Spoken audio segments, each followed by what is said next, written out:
如果避孕套穿咗嘅話咧，真係擔心會意外懷孕㗎，所以咧要盡快去尋求一個緊急避孕啦。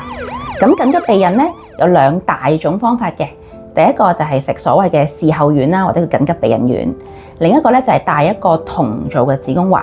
嗱，兩個方法都係記住越快係越好嘅。事後丸嘅話咧有兩種嘅，一種係3日之內，一種係5日之內可以服用嘅。咁個失敗率咧講緊係大約1至到3%。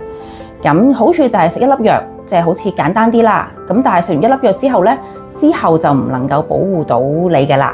咁另一個方法，戴一個銅做嘅子宮環咧，個好處咧就係佢可以繼續喺個子宮入邊做到一個長效嘅避孕效果。因為戴咗個銅做子宮環，其實就視乎個型號啦，可以維持5至10年嘅避孕效果㗎啦。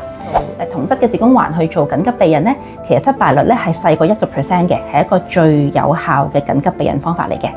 不過咧，唔係所有女士都適合戴子宮環嘅，例如可能佢子宮嗰度有啲肌瘤啊，或者係一啲嘅盆腔感染嘅機會比較高啊，咁咧就唔一定適合戴子宮環嘅。咁所以咧都一定要諮詢返醫生嘅意見啦。